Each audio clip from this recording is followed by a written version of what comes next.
तो गाइस आज हम बात करेंगे लुकिज्म के चैप्टर नंबर 536 के बारे में और उम्मीद करता हूँ कि आपने मेरे चैनल पे पिछला चैप्टर देख लिया होगा। तो खैर आज की वीडियो की शुरुआत में हम देखते हैं किंग ऑफ एंचियन जैग्योन ना को। ये बंदा भी अभी बुशान में ही मौजूद होता है और इस वक्त जिनरैंग गैंग के पुराने ऑफिस में होता है और ये ऑफिस पूरी तरीके से खाली होता है। जैग्योन ना कॉल में जेम्स से बात करते हुए कहता है, मैं जिनरैंग के पुराने ऑफिस पहुँच चुका हूँ, जिनरैंग यहाँ पे भी नहीं है। जेम्स कहता है, ये काफी ज्यादा अजीब बात है, मुझे लगा था जिनरैंग तो वहाँ पे होगा ही होगा। वैसे एलाइड भी इस चीज के ऊपर काम कर रही है, इसलिए हमें जिनरैंग जल्दी ही देखने को मिलेगा। वैसे यही वो आखिरी जगह थी जहाँ मुझे लग रहा था कि जिनरैंग हो सकता है। लगता है जिनरैंग को ढूंढना काफी ज्यादा मुश्किल है। या तुम्हारे पास भी उसके बारे में अब और कोई लीड नहीं है? शायद जिनरैंग जिस वक्त जेल गया था उस वक्त इस जगह को खाली करवा दिया गया था और मुझे लगता है ये सब कुछ उसके नंबर 2 के बंदे ने करवाया होगा। जेम्स कहता है, ये तो काफी ज्यादा बुरी बात है मिस्टर जैग्योन ना, हम जिनरैंग को ढूंढ रहे हैं ये तो बिल्कुल ठीक है, लेकिन वो सबसे जरूरी बात मत भूल जाना जो मैंने तुम्हें बताई थी। जैग्योन ना कहता है,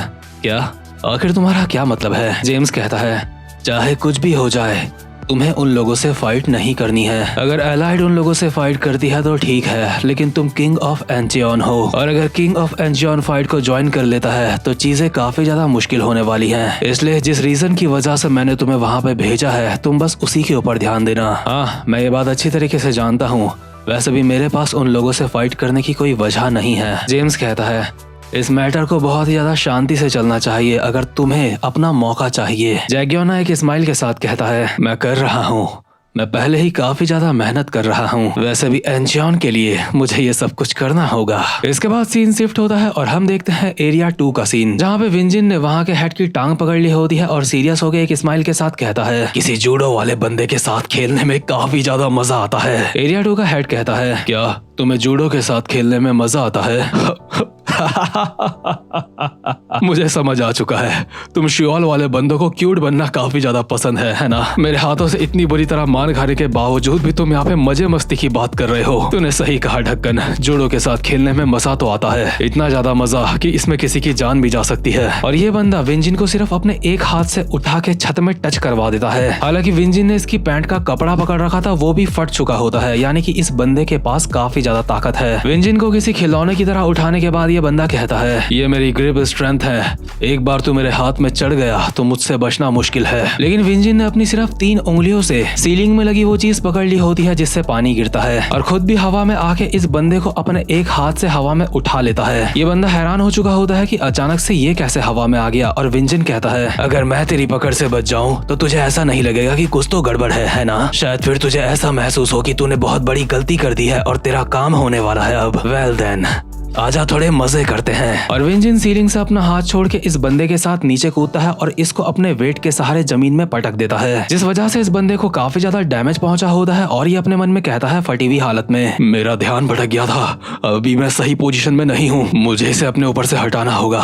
और दोबारा से अपने पैरों पे खड़ा होना होगा। इसलिए ये बंदा अपने एक हाथ से विंजिन को पीछे से पकड़ के उसको हटाने की कोशिश कर रहा होता है, लेकिन इतने में ही इसको एहसास होता है कि विंजिन ने अपनी एक उंगली इसके गले के बीचों बीच डाल रखी है और विंजिन की फिंगर ग्रिप को देख के ऐसा लग रहा होता है जैसे विंजिन जब चाहे इसके गले में छेद कर सकता है। इस बंदे की ये सोच के हालत खराब हो चुकी होती है कि ये बंदा अपनी एक उंगली से इतना ज्यादा खतरनाक कैसे हो सकता है। इसी के साथ विंजिन कहता है, तुझे ऐसा लग रहा है जैसे तू कोई सपना देख रहा है ना? लेकिन तेरे लिए बहुत बुरी खबर है, ये कोई सपना नहीं है। ये बंदा विंजिन की एक उंगली की वजह से अपनी जगह से हिल भी नहीं पा रहा होता। इसी के साथ विंजिन अपने एक हाथ से इस बंदे की कॉलर बोन पकड़ लेता है और अपने एक ही हाथ से इस बंदे को ऐसे हवा में उठा लेता है जैसे ये विंजिन का बेटा होगा। इस हेड की अभी फुल ऑन फटी पड़ी होती है, लेकिन इसी के साथ विंजिन इस बंदे को सीधा जमीन में देके मारता है और इस बंदे को एहसास होता है कि जिसके साथ ये फाइट कर रहा है वो कोई नॉर्मल बंदा नहीं है, वो एक मॉन्स्टर है। इसके बाद विंजिन इस बंदे की टांग पकड़ता है और कहता है, क्योंकि डीलर ने हमें हमारा जीता हुआ पैसा नहीं दिया, इसलिए यही सही रहेगा कि हम तुझसे ही थोड़ी वसूली कर ले, है ना? तो ठीक है, उन पैसों के नाम पे सबसे पहले मैं लूंगा तेरा एक पैर। इसी के साथ विंजिन इस बंदे की टांग ऐसे तोड़ देता है जैसे कुरकुरा होगा और ये बंदा जो अब तक चौड़े में स्टाइल दिखा रहा था अभी पागलों की तरह चिल्ला रहा होता है दर्द की वजह से। अभी ये बेचारा अपने मन में पछता रहा होता है ये सोच के कि इसको इन लोगों से पंगे लेने ही नहीं चाहिए थे। वास्को भी अभी एक जगह पे अपनी आंख बंद करके चुपचाप से बैठ चुका होता है। वास्को को पता होता है कि विंजिन इस एरिया के हेड की ऐसी ही हालत करने वाला है, इसलिए वास्को ने उस बंदे को पहले वार्निंग भी दी थी। जहाँ एक तरफ हमें इस एरिया के हेड की चीखें सुनाई दे रही होती हैं, वहीं उन चीखों के बीच में हमें विंजिन की वॉइस सुनाई दे रही होती है। ठीक है,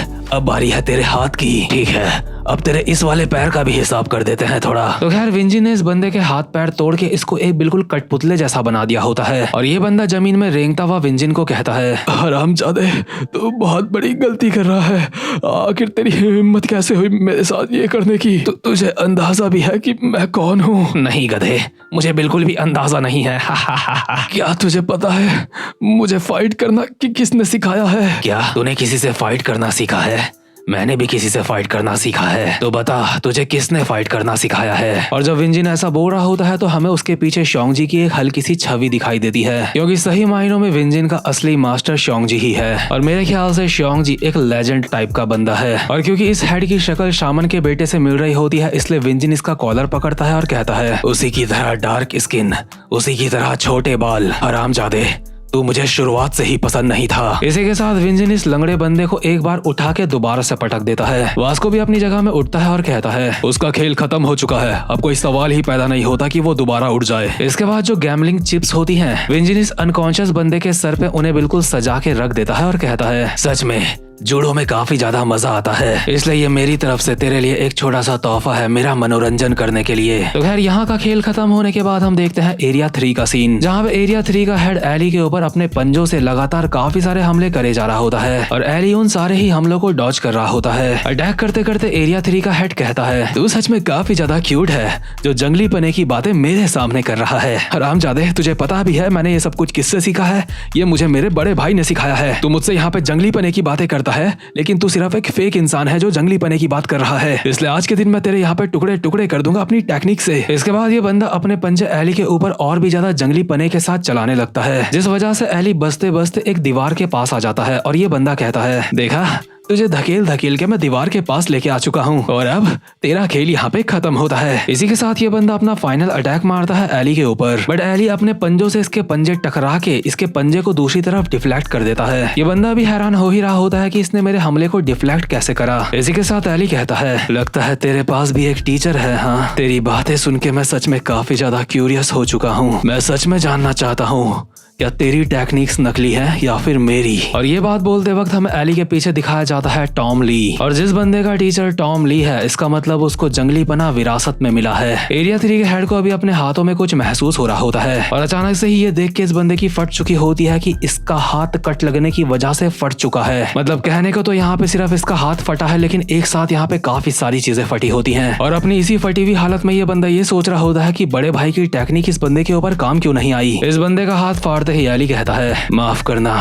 लेकिन लगता है मेरी टेक्निक असली थी। एरिया 3 का हेड अपने हाथ को संभालते हुए कहता है, आखिर तू कौन है और तूने मेरे साथ ये क्या किया? मैंने बस वो करा जो मुझे मेरी इंस्टिंक्ट ने करने को कहा। इसी के साथ एली अपने पंजों से इसके चेहरे के ऊपर भी हमला कर देता है। इसका मतलब ये बंदा अब किसी को भी अपना मुंह दिखाने के लायक नहीं रहेगा और ये अभी बंदा घुटनों में आ चुका होता है और एली इसको कहता है, तेरे अंदर उतना भी जंगली पना नहीं है ना? इसके बाद हम देखते हैं एरिया 4 का सीन, जहाँ पे एरिया 4 का हेड लगातार डैनियल के ऊपर हमले करे जा रहा होता है और डैनियल उन सारे के सारे हमलों से बच रहा होता है। एरिया 4 का हेड डैनियल के ऊपर अभी उन सारी टेक्निक्स का इस्तेमाल कर रहा होता है जो उसने किसी न किसी से कॉपी करी थी। ये हमले करते करते ये बंदा डैनियल को चुनौती दे रहा होता है कि तेरे अंदर कॉपी करने की स्किल नहीं है और अगर तू कॉपी कर सकता है तो मुझे कॉपी करके दिखा। इस बंदे के हमलों से बचते हुए डैनियल कहता है, तू चाहता है मैं तेरी इन टेक्निक्स को कॉपी करूँ? हाँ, लेकिन इनको कॉपी करना मेरे लिए काफी ज्यादा बचकाना हो जाएगा। ये बंदा डैनियल के ऊपर अब भी हमला कर रहा होता है और कहता है, क्या ये बचकाना हो जाएगा? साफ साफ बोलना तुझे आता ही नहीं है ऐसा करना। लेकिन कोई बात नहीं, आज मैं तुझे यहाँ पे पूरा का पूरा निपटा दूंगा, इसलिए तेरे मरने से पहले मैं तुझे उस बंदे की स्किल दिखाता हूँ जो मुझे आज तक सबसे ज्यादा ताकतवर बंदा मिला था। और जिस बंदे की स्किल को ये कॉपी कर रहा होता है हमें वो बंदा इसके पीछे दिखाया जाता है, मतलब एक तरीके की छवि। ये बंदा अपने एक मुक्के में अभी डैनियल को जान से मारने की सोच रहा होता है और डैनियल के मुंह पे एक खतरनाक सा मुक्का मारता है और कहता है, गुड बाय हरामजादे। लेकिन डैनियल जानबूझ के अपनी जगह से हटा नहीं होता, उसने जानबूझ के ये मुक्का अपने फेस पे खाया होता है। और इस वक्त हमें डैनियल के पीछे किसी की छवि दिखाई देती है, एक तरीके से कह सकते हैं कि ऑरा दिखाई देता है। और जो बंदा डैनियल के पीछे दिखाई देता है मुझे उसका नाम बताने की जरूरत नहीं है। डैनियल को अभी इस बंदे के मुक्के से खरोच तक नहीं आई होती और डैनियल कहता है, कमाल है, ये टेक्निक काफी ज्यादा कमाल की थी, ये टेक्निक सबसे ज्यादा स्ट्रॉन्गेस्ट बंदे की थी, ये कहना काफी ज्यादा सही रहेगा। बट दिक्कत यह है कि तूने इस टेक्निक की वाट लगा दी है। बस तेरा पोस्टर देख के मैं ये चीज फील कर सकता हूँ, इस टेक्निक की आधी पोटेंशियल भी तू अपने मुक्के में नहीं लेके आ पाया। ये बंदा कहता है, क्या? आखिर तू क्या बोल रहा है? और डैनियल भी उसी बंदे की टेक्निक कॉपी कर लेता है जिस बंदे की इसने करी थी, और जिसकी टेक्निक डैनियल कॉपी कर रहा है उसको तो डैनियल ने कभी रियल लाइफ में देखा भी नहीं। इसी के साथ डैनियल एक खतरनाक सा मुक्का मारता है इस बंदे के मुंह पे, और सिर्फ एक मुक्के पे ही एरिया 4 के हेड का काम बहुत ही बुरी तरीके से 25 होता है। डैनियल कहता है, मैं शायद के साथ कह सकता हूँ उस बंदे का मुक्का ऐसा ही होगा, है ना? अभी अगल बगल के सारे लोग हैरान हो चुके होते हैं और डैनियल इस बंदे को कहता है जो जमीन में पड़ा होता है, दोस्त माफ करना लेकिन मुझे नहीं लगता कि तू कॉपी कर सकता है, लेकिन तेरे अंदर एक अच्छा फाइटर बनने वाली बात है। खैर तेरा बहुत बहुत शुक्रिया मुझे एक नई टेक्निक देने के लिए। फाइट खत्म होते ही डैनियल की बॉडी के एक एक इंच को जे ध्यान से देखने लगता है कि कहीं उसे चोट तो नहीं आई। डैनियल कहता है, अरे जेब मैं ठीक हूँ, मेरी नाक को कुछ भी नहीं हुआ। ठीक है, अगली बार मैं अपने चेहरे से किसी के हमले को ब्लॉक नहीं करूंगा, तुम चिंता मत करो मेरी। इसके बाद डैनियल जेम्स ली को कॉल करता है और कहता है, मिस्टर जेम्स ली, हमने 4 मेजर क्रूज को हरा दिया है। हमने अलग अलग होके उन सबसे फाइट करी है और अलग अलग होके उन सबको हरा दिया है। वैसे ये सब कुछ करना इतना भी ज्यादा मुश्किल नहीं था, लेकिन तुम बोल रहे थे कि ये जगह बहुत ज्यादा खतरनाक है, लेकिन मुझे यहाँ पे ऐसा कुछ भी महसूस नहीं हुआ। जेम्स अभी अपनी कार में होता है और कहता है, मिस्टर डैनियल पार्क,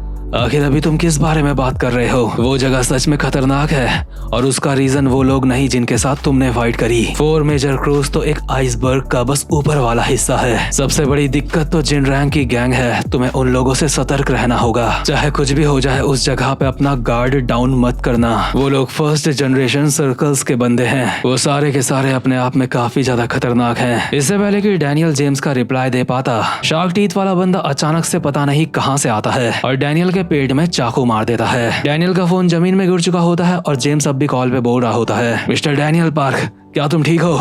डैनियल मेरा जवाब दो। लेकिन शार्क टीथ वाले बंदे ने डैनियल के चाकू पेट में पूरा का पूरा नहीं घुसाया होता, बस हल्का सा घुसाया होता है और कहता है, क्या तू तो एक बच्चा है, तुम दोनों इतने हैरान क्यों हो? क्या तुमने पहली बार चाकू देखा है? तुम लोग यहाँ पे मुझे ही पकड़ने के लिए आए हो, मैंने सही कहा ना? इसके बाद हम देखते हैं एरिया 1 का सीन, जहाँ पे जैक और हडसन ने वहाँ के हेड्स को मार मार के जमीन में गिरा रखा होता है। लेकिन ये बंदे जमीन में गिरने के बावजूद भी जैक लोगों को कहते हैं, तुम तो गए बेटा, क्योंकि वो यहाँ पे आने वाले हैं। हडसन और जैक सोच ही रहे होते हैं कि यहाँ पे कौन आने वाला है। इतने में यहाँ पे 2 बंदे पहुंच जाते हैं, जिनमें से एक का मुक्का गोल्डन टाइप का लग रहा होता है और एक का सिल्वर टाइप का। ये बंदे यहाँ पे आते ही अपने साथ के बंदों को कहते हैं, तुम लोग उनसे हार गए? क्या हमारे लोग इतने कमजोर थे या फिर ये श्योल से आए हुए लोग ज्यादा ताकतवर थे? लगता है इन लोगों को सबक सिखाने की जरूरत है। और इनमें से एक का नाम होता है जैक वैंग डो, जो कि जिन रैंक की गैंग का 5वें नंबर का बंदा होता है। दूसरे का नाम होता है हाशिक श्योंग और ये जिन रैंक की गैंग का 6ठे नंबर का बंदा होता है। इतने में ही जहाँ पे विंजिन और वास्को होते हैं, वहाँ पे भी फर्स्ट जनरेशन सर्कल का एक बंदा आ चुका होता है। विंजिन उसको देख के कहता है, लगता है असली बंदा तो अब जाके यहाँ पे आया है, लेकिन आखिर ये इतना ज्यादा बुढ़ा क्यों है? अब ये मत कहना मैंने जिसको मारा ये उसका बाप है। और यार जो बंदा यहाँ पे आया है, इसको देख के ऐसा लग रहा है ये वो बंदा है जिसका अटैक डैनियल ने कॉपी करा था। मतलब थोड़ी थोड़ी शक्ल इस बंदे की उसी से मिल रही है। इतने में ही हम देखते हैं एरिया 3 का सीन, जहाँ पे वो बंदा एली से हार चुका होता है और जमीन में पड़ा पड़ा कहता है, बड़े भाई मुझे माफ कर देना, मैं इसे नहीं जीत पाया। और इस बंदे का बड़ा भाई यहाँ पे आ चुका होता है, जो कि अपने पंजों के साथ सिगरेट पीते हुए कहता है, शट अप, तुझे अपने भाई को सॉरी बोलने की जरूरत नहीं है। और यार जितने भी ये बंदे आए हैं सारे के सारे काफी ज्यादा खतरनाक लग रहे हैं। भले ही डैनियल का फोन नीचे गिर चुका होता है, लेकिन जेम्स अब भी उसको बोल रहा होता है, डैनियल पार्क तुम्हें बहुत ज्यादा सतर्क रहना होगा। जिन रैंक की गैंग के बंदे 4 मेजर क्रूज से काफी अलग हैं। वो सारे के सारे अकेले में ही काफी ज्यादा खतरनाक हैं, लेकिन उसके बावजूद भी वो सारे के सारे एक साथ आ चुके हैं जिन रैंक की वजह से। उन सब की स्किल या फिर फर्स्ट जनरेशन के किसी किंग के बराबर होगी या फिर उस किंग से भी ऊपर होगी। इसका मतलब असली लोचा तो अब हमें देखने को मिलने वाला है। लेकिन मुझे लगता है कि अगर ये बंदे फर्स्ट जनरेशन के किंग के बराबर हुए तो डैनियल इनका मार मार के कुत्ता बना देगा। अगर इन लोगों को डैनियल का सामना करना है तो इन्हें फर्स्ट जनरेशन के किंग से खतरनाक होना पड़ेगा, और ये लोग फर्स्ट जनरेशन के किंग से खतरनाक हो सकते हैं, ऐसा जेम्स ली का मानना है। तो गाइस ये वाला चैप्टर तो यहाँ पे खत्म होता है, लेकिन इसी के साथ मैं आपको कहना चाहता हूँ, जैसा कि आप जानते हो एली का मास्टर है टॉम ली, और टॉम की जवानी में उसके साथ कुछ ऐसे बंदे थे जो उसी के जैसे जंगली थे, बट वो बंदे और उनकी फाइट्स हमें लुकिसम में कभी भी देखने को नहीं मिल सकती। और इसी चीज को फुलफिल करने के लिए मैनेजर किम मानवा बनाई थी पीटीजे ने। तो अगर आपको लॉन्डो की फाइट से हट के उनके मास्टर्स की फाइट देखनी है तो आपको मैनेजर किम मानवा देखनी होगी, और उस मानवा की एक्सप्लेनेशन भी आपको मेरे चैनल पे मिल जाएगी। तो खैर गाइस ये वाला चैप्टर यहीं पे खत्म होता है। वीडियो को लाइक और चैनल को सब्सक्राइब करना बिल्कुल भी मत भूलना। अब मैं मिलता हूँ आपसे अपनी नेक्स्ट वीडियो में, तब तक के लिए गुड बाय।